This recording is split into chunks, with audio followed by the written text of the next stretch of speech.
ये है हमारा पार्ट नंबर 5 जिसमें हम पुली और मासेस का कॉन्सेप्ट पढ़ेंगे। इसमें क्या दिया हुआ है, एक मास M1 दिया हुआ है, वो तो टेबल पर रखा हुआ है, ये हमने टेबल कंसीडर कर लिया। ये टेबल है, मीन्स किसी एक सपोर्ट पर रखा हुआ है मास M1। उसके बाद इस टेबल के एक कॉर्नर पर यहाँ पर हमने पुली लगा दी है और मास M1 को एक रोप के थ्रू और उस रोप के दूसरे एंड पर हमने एक मास रख दिया है M2 मास। तो अब हम यहाँ पर मानकर चलेंगे कि M2 है, अगर ग्रेटर देन है M1 मास से, M2 ग्रेटर देन है M1 मास से, तो इस केस में जो एक्सीलरेशन होगा वो कितना होगा, एक्सीलरेशन कितना होगा और टेंशन कितनी होगी। अब एक्सीलरेशन को कैलकुलेट करने के लिए सबसे पहले तो हम इक्वेशन ही देख लेते हैं। वैसे तो एक्सीलरेशन का फॉर्मूला भी है direct, net pulling force divide by total mass. क्या था formula, net pulling force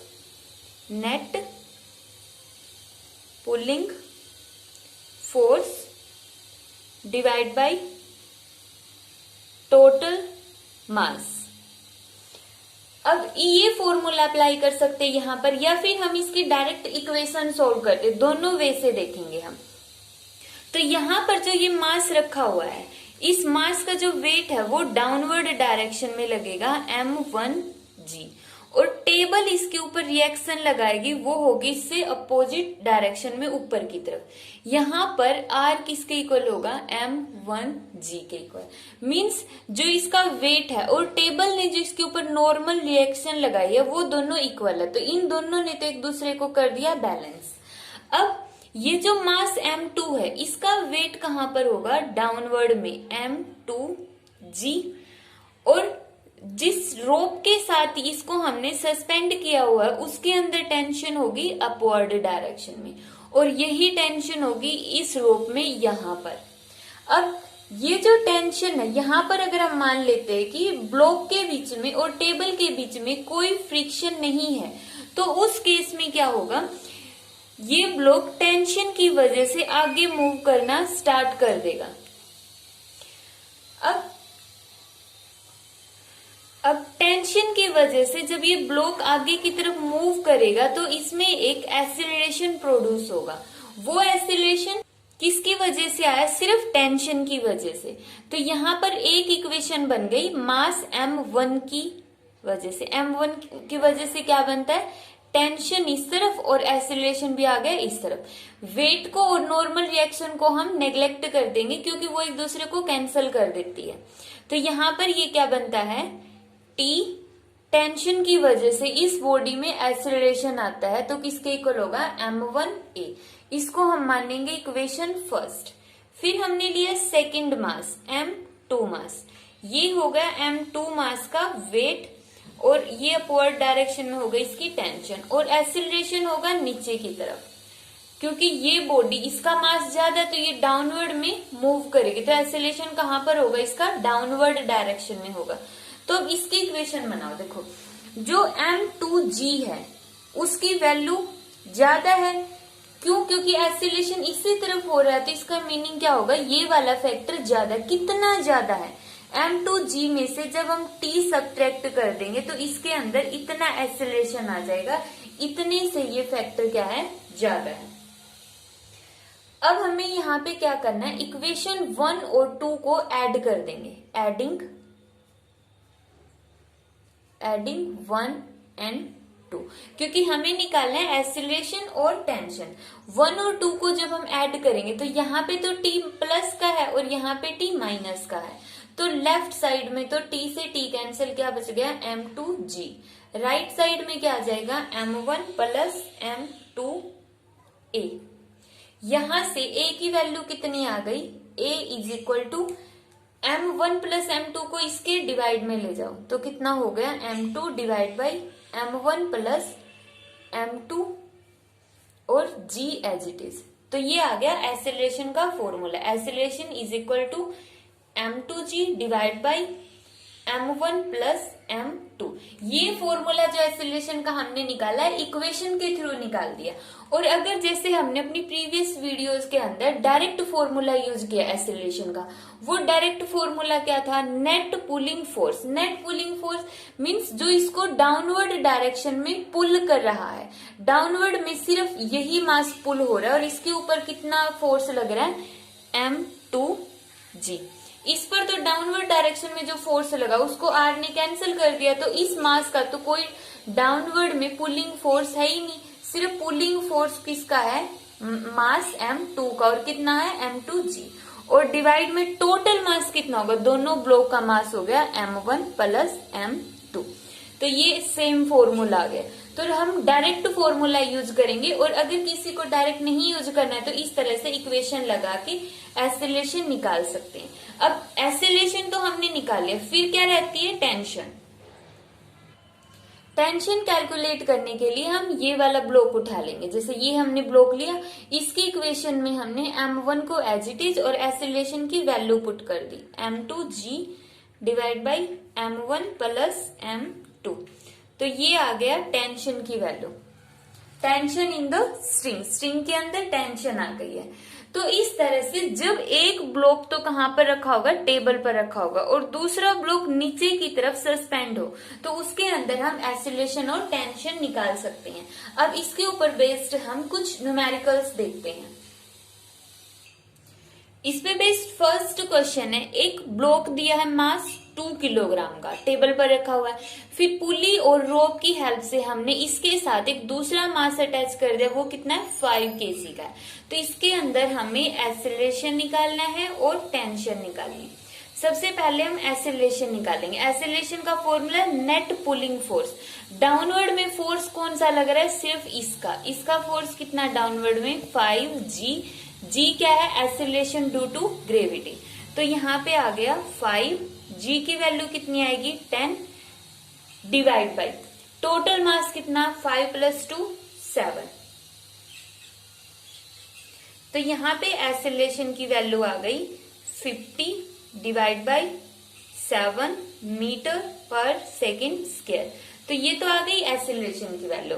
tension के लिए हम क्या करेंगे, टेंशन वैसे तो डायरेक्ट फॉर्मूला है, अगर किसी को फॉर्मूला यूज करना है तो डायरेक्ट फॉर्मूला यूज करो जो हमने अभी निकाला था, वरना इक्वेशन बना लो। इक्वेशन फर्स्ट ब्लॉक के लिए देख लेते हैं। 2 किलोग्राम का ब्लॉक, टेंशन इस तरफ और एक्सेलरेशन भी इसका इस तरफ। ये मास ज्यादा है, जैसे ही हम मास को लगाएंगे तो ये जो बॉडी है इस तरफ एक्सेलरेट करेगी और ये ब्लॉक मूव करना शुरू कर देगा। तो एक्सेलरेशन की डायरेक्शन होगी ये वाली। तो यहाँ पे जो एक्सेलरेशन हो रहा है वो किसकी वजह से हो रहा है, टी की वजह से। टी क्या है, टेंशन। टेंशन एक टाइप का फोर्स होता है, तो फोर्स का फॉर्मूला मास इंटू एक्सेलरेशन। मास कितना दिया है, 2a। अब a की वैल्यू कितनी दी है, a हमने निकाल लिया 50/7। तो टेंशन कितनी आ गई इसकी, 100/7, और टेंशन को मेजर करते हैं न्यूटन में। तो इस तरह से हम इस टाइप का कोई भी क्वेश्चन दिया हो उसमें हम एक्सेलरेशन और टेंशन निकाल सकते हैं। अगर हम ये डायरेक्ट फॉर्मूला यूज करते हैं जो मोस्टली कॉम्पिटिटिव एग्जाम के अंदर काफी हेल्पफुल होता है, क्योंकि इसमें टाइम नहीं लगता, बिल्कुल हम 1 सेकंड के अंदर निकाल सकते हैं। अगर हम एग्जाम में डायरेक्ट फॉर्मूला यूज करते हैं तो वो गलत नहीं होगा। हम डायरेक्ट फॉर्मूला लिख सकते हैं कि एक्सेलरेशन किसके इक्वल होता है, net pulling force divide by total mass, या फिर इक्वेशन की हेल्प से निकाल दो। अब हम इसका एक न्यूमेरिकल और देखते हैं। नेक्स्ट क्वेश्चन दिया है, टेबल के ऊपर एक ब्लॉक रखा हुआ 10 किलोग्राम का, टेबल के दोनों कॉर्नर पर पुली लगाई हुई है रोप की हेल्प से। यहाँ पर हमने क्या कर दिया है, 10 किलोग्राम मास को एक तो इस तरफ लगा दिया है, इसके इस तरफ है 5 किलोग्राम का मास और इस तरफ है 2 किलोग्राम का मास।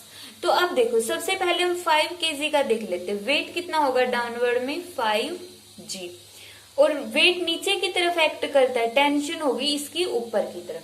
इसकी टेंशन को हमने मान लिया T1, तो यहां पर भी कितनी होगी, T1 होगी, क्योंकि देखो इस इसके और इस मास के बीच में ये एक ही रोप है, रोप अगर एक ही है तो टेंशन भी एक ही होगी, बस डायरेक्शन अलग अलग हो जाएगी।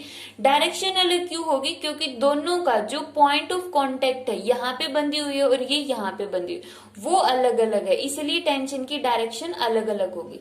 इसी तरह इसका वेट कितना हो जाएगा 2g, टेंशन होगी ऊपर की तरफ T2 और यहाँ पे भी इसकी डायरेक्शन टेंशन की हो जाएगी इस तरफ T2। तो यहाँ पर हमें निकालना है एक्सेलरेशन और दोनों की दोनों टेंशन हमें कैलकुलेट करनी है। अब यहाँ पर सबसे पहले हमें देखनी पड़ेगी एक्सेलरेशन की डायरेक्शन। देखो दो में ये तो चलो रेस्ट में, यहाँ पर अगर हम इन दोनों को छोड़ दें तो जो 10 किलोग्राम का मास है भी रेस्ट के अंदर है, इसका वेट होगा डाउनवर्ड में और रिएक्शन होगी ऊपर की तरफ, जो कैंसिल कर देंगे एक दूसरे को। अब रह गए ये तो 5 किलोग्राम का मास है और ये 2 किलोग्राम का मास है, तो मीन्स ये ज्यादा हो गया, तो एक्सेलरेशन होगा इस तरफ, यहाँ पे हो गया ये इस तरफ एक्सेलरेशन, और ये जो 10 किलोग्राम की बॉडी है इस तरफ मूव करना स्टार्ट कर देगी, तो इसमें भी एक्सेलरेशन हो गया इस तरफ। अब एक्सेलरेशन का फॉर्मूला देखो, एक्सेलरेशन का formula net pulling force. Net pulling force means जो ये 5g है ये डाउनवर्ड डायरेक्शन में लग रहा है, तो एक्सेलरेशन भी इसी तरफ हो रहा है, इसको हमने पॉजिटिव मान लिया। 2g ये भी डाउनवर्ड में लग रहा है लेकिन एक्सेलरेशन ऊपर की तरफ है, तो मींस -2g। तो नेट फोर्स कितना लग रहा है जो एक्सेलरेशन को सपोर्ट करता है। हम एक्सेलरेशन निकाल रहे हैं तो हमें वही नेट फोर्स देखना जो एक्सेलरेशन को सपोर्ट करता है, एक्सेलरेशन की डायरेक्शन में फोर्स है। जो फोर्स एक्सेलरेशन की डायरेक्शन में होगा उसको हमने पॉजिटिव ले लिया, इसलिए 5g को पॉजिटिव और 2g को हमने नेगेटिव कंसीडर किया। Divide by total mass, total mass कितना होगा 5 + 2 + 10, तो यहाँ पे कितना हो गया 3g, g की वैल्यू 10 और टोटल मास कितना हो गया यहाँ पे 70। तो यहाँ पे एक्सेलरेशन आता है 13/17 मीटर पर सेकंड स्क्वायर। तो एक्सेलरेशन तो हमने निकाल दिया है यहाँ पर। अब रहती है इसकी टेंशन। टेंशन कैलकुलेट करने के लिए हमें क्या करना पड़ेगा, इक्वेशन बनाओ। सबसे पहले हम इसकी इक्वेशन उठा लेते हैं, 2 किलोग्राम की, डाउनवर्ड में मास लग रहा है 2g, g की वैल्यू 10 है तो 20, अपवर्ड डायरेक्शन में लग रही है टेंशन T2, एक्सेलरेशन भी हो रहा है ऊपर की तरफ, तो इसकी इक्वेशन क्या बन गई T2 - 20 = 2a। T2 की वैल्यू हमें कैलकुलेट करनी है, तो कितनी होगी 2a + 20, 2a, a की वैल्यू कितनी है 30/17 + 20, तो कितना आ गया 30 × 2 60 / 17 + 20। अब इसका एलसीएम लेंगे और जब हम इसको सोल्व करेंगे तो हमारे पास जो सेकंड वाली टेंशन है उसकी वैल्यू कितनी आ जाएगी। सोल्व करने के बाद टेंशन की वैल्यू आती है 23.4 न्यूटन, अप्रोक्सीमेट इतनी ही वैल्यू आएगी टेंशन T2 की। और अगर हमें T1 टेंशन निकालने तो उसके लिए हम ब्लॉक उठाएंगे 5 किलोग्राम वाला। 5 किलोग्राम का ब्लॉक हो गया, इसका मास है डाउनवर्ड डायरेक्शन में, मींस वेट है डाउनवर्ड में। वेट कितना होगा 5g, g मींस 10, तो 5 × 10 50। टेंशन हो गई इसकी अपवर्ड डायरेक्शन में T1, एक्सीलरेशन हो रहा है इसका डाउनवर्ड डायरेक्शन में। तो इसकी इक्वेशन क्या बनेगी, ज्यादा कौन सा है 50, तो सबसे पहले हम लिखेंगे 50 - T1 = 5a। हमें निकालनी है T1 की वैल्यू। T1 की वैल्यू कितनी आ जाएगी यहां से 50 - 5a। a की वैल्यू कितनी है 30, तो 5 × 30/17 = T1।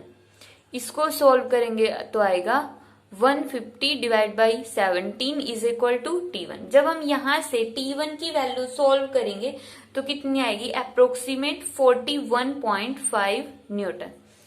इतनी यहाँ पे T1 टेंशन आ गई, यही हमें निकालना था T1 टेंशन निकालनी थी और T2 टेंशन निकालनी थी। तो यहाँ पर हमने T1 और T2 दोनों टेंशन की वैल्यू को कैलकुलेट कर लिया। तो इस तरह से हम जो टेबल वाले क्वेश्चन है वो सोल्व कर सकते हैं, बहुत ही इजी पड़ेगा। अब हम नेक्स्ट और लास्ट टाइप देखते हैं। लास्ट टाइप ऐसा नहीं कि इसके अलावा कोई और न्यूमेरिकल ही नहीं बनते, बट उनके अंदर फ्रिक्शन का कॉन्सेप्ट भी आ जाता है, इसलिए कुछ टाइप इसकी हम फ्रिक्शन का चैप्टर पढ़ने के बाद करेंगे। तो लास्ट टॉपिक है इसका लैमी थ्योरम। नेक्स्ट है लैमी थ्योरम। लैमी थ्योरम के अकॉर्डिंग क्या होता है, if three forces acting on a particle are in equilibrium, means जैसे ये हमने पार्टिकल ले लिया, इसके ऊपर तीन फोर्सेस एक्ट कर रही हैं। F1 फोर्स, ये हमने ले लिया F2 फोर्स, और ये हमने ले लिया F3 फोर्स, और इस तरह से एक्ट कर रहे कि वो इक्विलिब्रियम में। इक्विलिब्रियम का मतलब अब पार्टिकल के अंदर मोशन नहीं है, ऐसा नहीं है कि पार्टिकल अब मूव कर रहा है। तो मीन्स इक्विलिब्रियम का मतलब क्या हो गया, पार्टिकल अभी रेस्ट के अंदर है। देन ईच फोर्स, तो प्रत्येक जो फोर्स होगा, तीनों के तीनों फोर्स प्रोपोर्शनल होंगे sine of angle between other two. जैसे हमने यहाँ पे एंगल मान लिया अल्फा, यहाँ पे मान लेंगे बीटा, और ये एंगल हमने मान लिया गामा। तो इस केस में जो F1 फोर्स है वो डायरेक्टली प्रोपोर्शनल होगा, each force is proportional to sine of angle between other two forces. F1 लिया तो बाकी के दो फोर्स कौन से बच गए, F2 और F3, उनके बीच का एंगल है अल्फा। तो F1 directly proportional to sine of angle alpha, ठीक है। और इसी तरह F2 क्या आ जाएगा, F2 आ जाएगा साइन ऑफ एंगल बीटा, और F3 आ जाएगा साइन ऑफ एंगल गामा। फिर हम इनको एक इक्वेशन की फॉर्म में रिप्रेजेंट करेंगे, जो हम मैथ्स में पढ़ते हैं। इनको हम ऐसे लिख सकते हैं, क्योंकि देखो सारे के सारे प्रोपोर्शनल है, तो इसका मतलब कोई कांस्टेंट आएगा जिसको हम C मान लेते हैं। ये कांस्टेंट आ गया जो C के इक्वल है। तो यहां से जब हम F1 बाई साइन अल्फा करेंगे तो किसके इक्वल आएगा, C के इक्वल। यहां पे जब हम करेंगे F2 बाई साइन बीटा, तो वो भी किसके इक्वल आएगा, C के इक्वल। अगर दोनों ही C के इक्वल है तो इसका मतलब आपस में भी इक्वल हो गए। इसी तरह थर्ड किसके इक्वल आएगा, F3 बाई साइन गामा, वो भी किसके इक्वल आ गया, C के इक्वल। तो मीन्स आपस में तीनों फोर्स इक्वल हो गए। अब यही लैमी थ्योरम है, इसके ऊपर बेस्ड हम न्यूमेरिकल देखते हैं कि किस तरह से हम इसके न्यूमेरिकल सोल्व करेंगे। अब यहाँ पे ये फॉर्मूला याद रखना, यहाँ पे जरूरी नहीं है ये फोर्स हो, यहाँ पर हम टेंशन भी बोल सकते हैं, T1 टेंशन, ठीक है। तो ये ध्यान रखना है यहाँ पर F1 बाई साइन अल्फा, और अल्फा क्या होगा, बाकी दोनों फोर्सेस के बीच का एंगल। अब ये न्यूमेरिकल दिया हुआ है लैमी थ्योरम पे बेस्ड। यहाँ पे ये पार्टिकल, ये पॉइंट हमने कंसीडर कर लिया कि इसमें तीन टेंशन एक्ट कर रही है, T2, T3 और T1 टेंशन एक्ट कर रही। T1 टेंशन जो वो किसकी वजह से, इस ब्लॉक की वजह से है, जिसका मास कितना है 10 किलोग्राम। जब मास 10 किलोग्राम है तो इसका वेट कितना हो गया 10g, g की वैल्यू 10 ही होगी, तो यहाँ पे वेट कितना आ गया 100 न्यूटन। मीन्स अगर हम इस ब्लॉक को ही कंसीडर करें तो ये बोल रहे हैं 100 न्यूटन, और यहाँ पे जो टेंशन एक्ट कर रही है वो है T1। तो मीन्स, और ये कैसा है, इक्विलिब्रियम में है। ये पूरा का पूरा सिस्टम इन्होंने दिया है कि ये इक्विलिब्रियम में। इक्विलिब्रियम का मतलब वो रेस्ट में है, कोई मोशन नहीं है। अगर कोई मोशन नहीं है तो इसका मतलब यहाँ पे एक्सेलरेशन कितना होगा, 0 होगा। एक्सेलरेशन 0 का मतलब जो टेंशन T1 है वो कितनी होगी 100 न्यूटन। जितनी ऊपर की तरफ टेंशन लग रही है उतनी ही डाउनवर्ड में टेंशन लग रही है। अब माइंड में ये आएगा कि टेंशन की डायरेक्शन तो ये दी हुई है, इस तरह से दी हुई, तो टेंशन दोनों साइडेड होती, अपवर्ड भी और डाउनवर्ड भी। तो हमें यहाँ पर ब्लॉक के लिए टेंशन देखनी, तो ब्लॉक के लिए टेंशन आ जाएगी ऊपर की तरफ, ठीक है। तो यहाँ पे जो T1 की वैल्यू दे दी वो कितनी आ गई 100 न्यूटन। ये एंगल अब कितना होगा, 60 ये दिया, 30 ये दिया, तो कितना हो गया 60 प्लस 30 90। और ये ट्रायंगल बनती है, ट्रायंगल के तीनों एंगल का सम कितना होगा 180। तो ये एंगल कितना बच गया, अब ये एंगल आ गया 90 डिग्री। अब लैमी थ्योरम यूज करो, यूजिंग लैमी थ्योरम।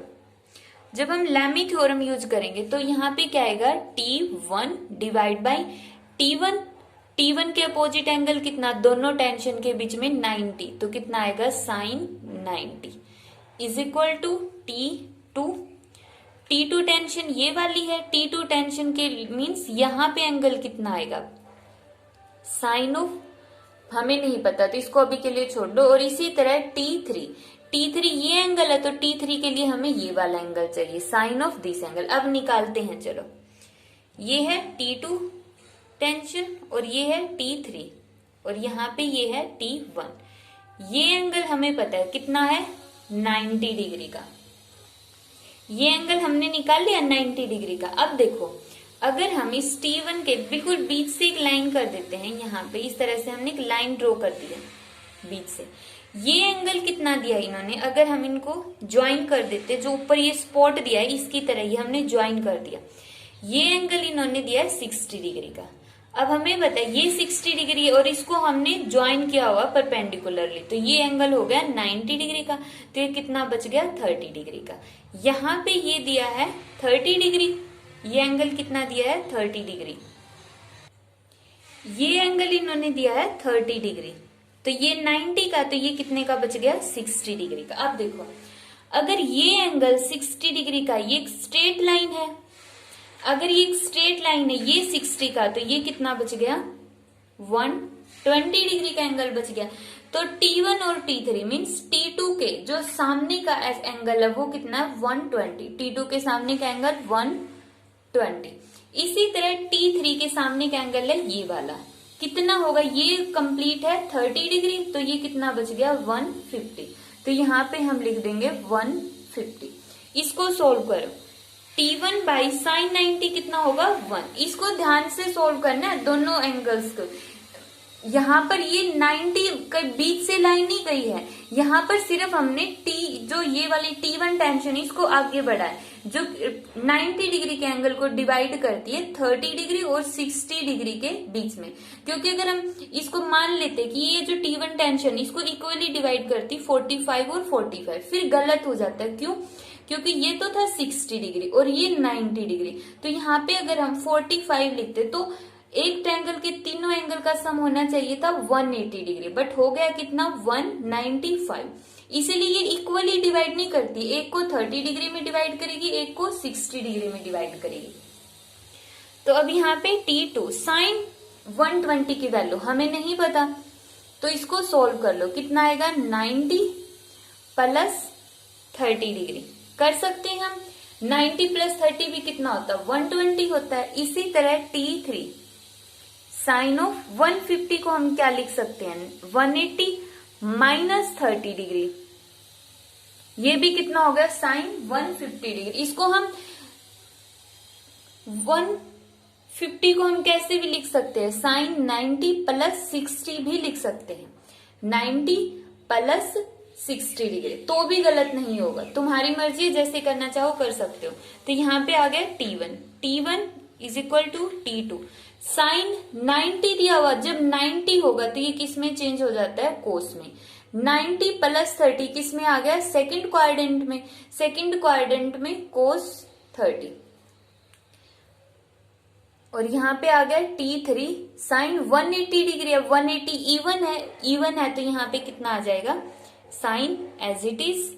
और 180 माइनस 30 मीन्स सेकेंड क्वाड्रेंट में है तो साइन 30 डिग्री। अब ये कैसे होता है, इसके ऊपर हम एक वीडियो अलग से बना देंगे कि ट्रिग्नोमेट्री हम कैसे यूज करते हैं फिजिक्स के अंदर। T2 साइन 30 की वैल्यू कितनी होती है √3/2। T3 साइन 30 की वैल्यू कितनी होती है 1/2।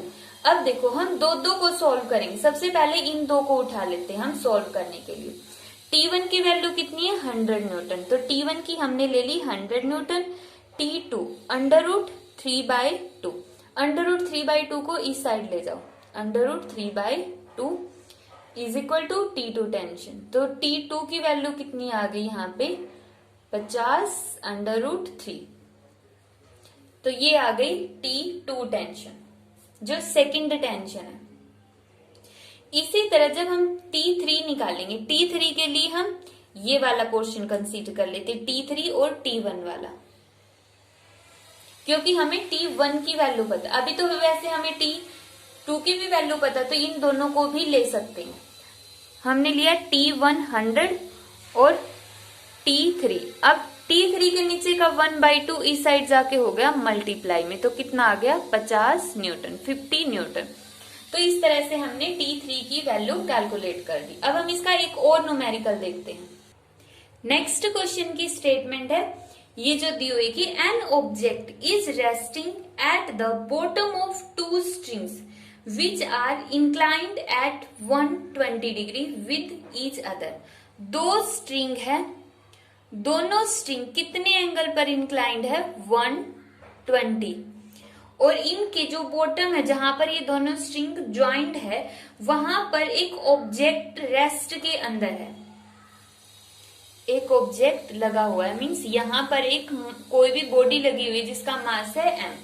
फिर इन्होंने दिया है कि each string can withstand A tension of 20 Newton. अब मास इसमें नीचे की तरफ लटका हुआ, तो यहां पर टेंशन जाएगी ऊपर की तरफ।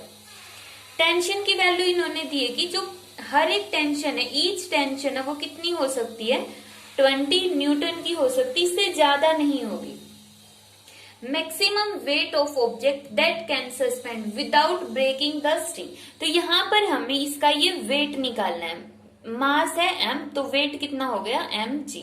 तो वेट कितना होगा, क्योंकि जितना ज्यादा वेट होगा उतनी ही टेंशन ऊपर की तरफ जाएगी, उतनी ही टेंशन होगी यहाँ पर।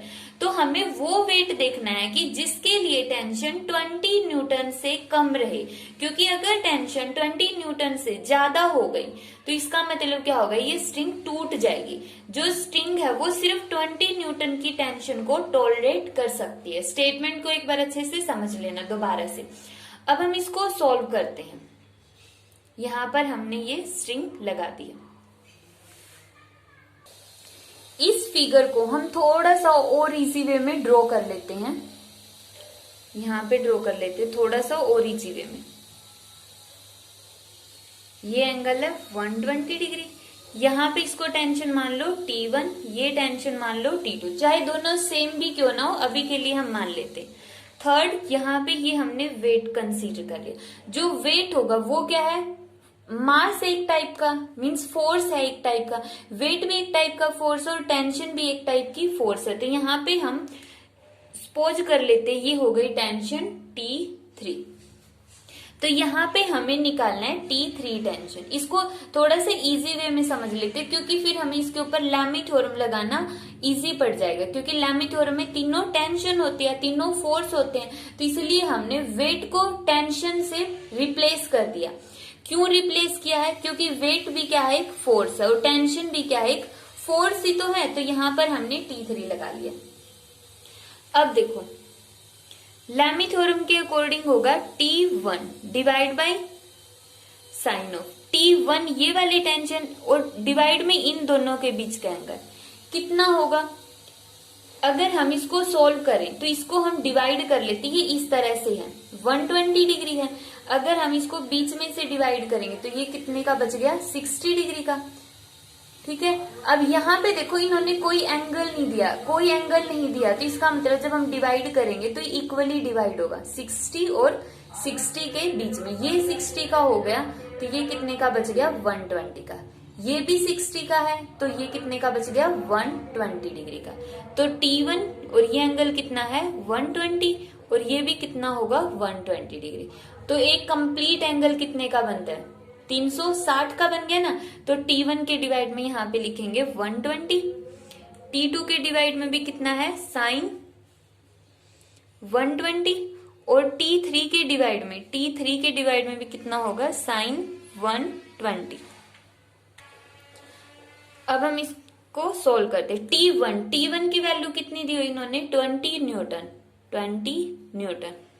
साइन को चेंज करो, साइन को चेंज करेंगे तो कितना आएगा 90 प्लस 30 डिग्री।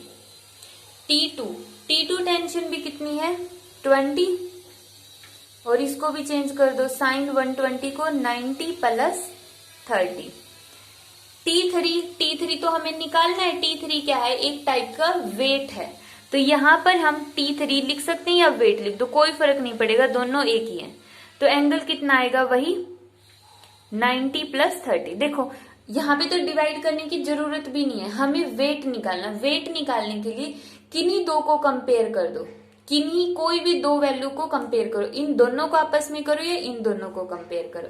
तो हम कोई भी ले लेते हैं, तो ये चेंज करने की जरूरत ही नहीं है। क्यों जरूरत नहीं है, देखो W डिवाइड बाई साइन 120, दोनों के ही डिवाइड में साइन 120, तो कैंसिल होके वेट कितना आ गया 20 न्यूटन। मीन्स जब जो वेट सस्पेंड करेंगे वो 20 न्यूटन का अगर हम करते हैं तो उस टाइम पे दोनों स्ट्रिंग के ऊपर टेंशन पड़ती है 20 न्यूटन और 20 न्यूटन। तो ये इक्विलिब्रियम में रहेगा, ये जो स्ट्रिंग है वो टूटेगी नहीं। लेकिन जैसे ही वेट की वैल्यू ग्रेटर देन 20 न्यूटन होगी, टेंशन की भी बढ़ जाएगी, टेंशन की बढ़ेगी तो इसका मतलब स्ट्रिंग टूट जाएगी। तो यहाँ पर ये बहुत ही इजी सा क्वेश्चन था। इसका हम लास्ट क्वेश्चन एक और देख लेते हैं। नेक्स्ट न्यूमेरिकल है, इसमें देखो दो पुली दी हुई, ये वाली पुली और ये वाली पुली, इनके साथ हमने एक स्ट्रिंग ली। एक स्ट्रिंग के दोनों साइड में यहाँ पर नीचे की तरफ हमने मास लगा दिया m इक्वल मास है। अगर मासेस डिफरेंट होते तो क्वेश्चन दूसरे वे से सोल्व होता, जैसे हम सोल्व करेंगे उससे डिफरेंट मेथड से सोल्व होता। लेकिन अभी मासेस क्या है, सेम है, सेम मासेस है। तो इसका मतलब अगर हम यहाँ पर बीच में, अगर इस पॉइंट के ऊपर हमने एक मास सस्पेंड कर दिया जिसका मास कितना है √2m का एक ब्लॉक लगा दिया है, तो अब ये बताओ कि वो एंगल कितना लेंगे। ये एंगल कितना होगा कि इस सिस्टम के अंदर कोई भी मोशन ना हो। मीन्स इमेजिन करो दो पुली लगी हुई है और दोनों साइड यहाँ से स्ट्रिंग के थ्रू इक्वल ब्लॉक लगे हुए इक्वल मासेस के, और एक स्ट्रिंग के थीटा एंगल पर एक दूसरा ब्लॉक लगा हुआ है जिसका मास कितना है √2m है। तो हमें यहाँ पे थीटा की वैल्यू बतानी है कि इस तरह से कि सिस्टम पूरा इक्विलिब्रियम में रहे, इस सिस्टम में कोई भी एक्सीलरेशन हो ही ना। तो इसके लिए हम इस डायग्राम को थोड़ा सा इजी करते हैं। तो यहाँ पे हम चाहते हैं कि सिस्टम इक्विलिब्रियम में रहे। देखो मासेस सेम है, तो यहाँ पर तो हम बोल सकते हैं अगर सेम मासेस है तो इनकी वजह से तो कोई एक्सेलरेशन होगा नहीं। अब रह गया ये वाला √2m, तो हमें ये इसको रेस्ट में करना है। अब यहाँ पर नीचे की तरफ हम इसको यहाँ पे रिप्रेजेंट कर लेते हैं √2m। इसका वेट लगता है डाउनवर्ड में, कितना √2mg। इस ब्लॉक का वेट नीचे की तरफ है और इस पर दो टेंशन लग रही है इस तरह से। ये जो दोनों रस्सी, अगर इसकी टेंशन हम T मान लेते, क्योंकि मास सेम है तो टेंशन भी हम सेम कंसीडर कर लेंगे T। दोनों मास सेम है इसलिए टेंशन हमने दोनों T कंसीडर कर ली। तो यहाँ पे भी टेंशन T होगी इस तरफ से। पुली के लिए टेंशन यहाँ पे जाएगी और ब्लॉक के लिए टेंशन होगी ऊपर की तरफ। टेंशन दोनों डायरेक्शन में, ब्लॉक के लिए टेंशन गई ऊपर की तरफ, तो ये हो गई टेंशन T। और ये एंगल बीच वाला एंगल यहाँ पे ये दिया होगा थीटा, मतलब ये भी कितना होगा थीटा। तो कंप्लीट एंगल हो गया 2 थीटा। अब देखो डाउनवर्ड में टोटल फोर्स कितना लगा √2mg। ये इसका डाउनवर्ड डायरेक्शन में फोर्स है जिसको हमने वेट नाम दिया। इसको हमें बैलेंस करना, हमें क्या चाहिए इक्विलिब्रियम में। इक्विलिब्रियम का मतलब यहाँ पर जो डाउनवर्ड फोर्स है उसके इक्वल एक अपवर्ड फोर्स लगना चाहिए। जितना फोर्स यहाँ पर होगा उतना ही फोर्स अगर ऊपर लगता है तो बॉडी किस में आ गई इक्विलिब्रियम में। अब ऊपर कितना फोर्स लग रहा है इस सिस्टम में, देखो टेंशन T है जो थीटा एंगल बनाती, तो टेंशन को कंपोनेंट में डिवाइड कर दो। T थीटा एंगल इस वाली एक्सिस के साथ बनाती, तो यहाँ पे आ गया T कोस थीटा, यहाँ पे कितना आएगा T साइन थीटा। इसी तरह इस टेंशन को डिवाइड करो, इस टेंशन इसके साथ एंगल बना थीटा, तो ऊपर कंपोनेंट गया T कोस थीटा और यहाँ पर आ जाएगा टी साइन थीटा। अब टी साइन थीटा दोनों इक्वल है, तो इसका मतलब ना तो ब्लॉक लेफ्ट में जाएगा ना ब्लॉक राइट में जाएगा, दोनों टेंशंस ने एक दूसरे के इफेक्ट को कैंसिल कर दिया। अब बच गया क्या, सिर्फ टी कोस थीटा और टी कोस थीटा। मीन्स अब ये वाला सिस्टम हो गया √2m मास है, नीचे तो इसका वेट लग रहा है और ऊपर इसके ऊपर कितनी टेंशन लग रही है, 2t कोस थीटा। ये वाला सिस्टम है। समझ में आ गया कि ये जो पॉइंट है ये एक ब्लॉक है जिसका मास है √2m। अब डाउनवर्ड में वेट लग रहा है W और ऊपर की तरफ टेंशन लग रही है 2t कोस थीटा, और हम चाहते हैं कि ये ब्लॉक है जो वो इक्विलिब्रियम में रहे। इक्विलिब्रियम में मतलब मूव ही ना करे। अगर मूव ना करे तो ऐसा कब पॉसिबल होगा, जब इसके ऊपर नेट फोर्स 0 होगा। नेट फोर्स 0 कब होगा, जब W किसके इक्वल होगा, 2t कोस ऑफ थीटा। अब वेट की जगह हम क्या लिखेंगे, यहाँ पे ये रही वैल्यू √2m, g की जगह g पुट कर लो अभी के लिए, √2mg। अब रह गया 2t। टेंशन की वैल्यू कितनी होगी, ये देखो ये ब्लॉक है, इसके ऊपर टेंशन लग रही है ऊपर की तरफ और वेट है इसका mg।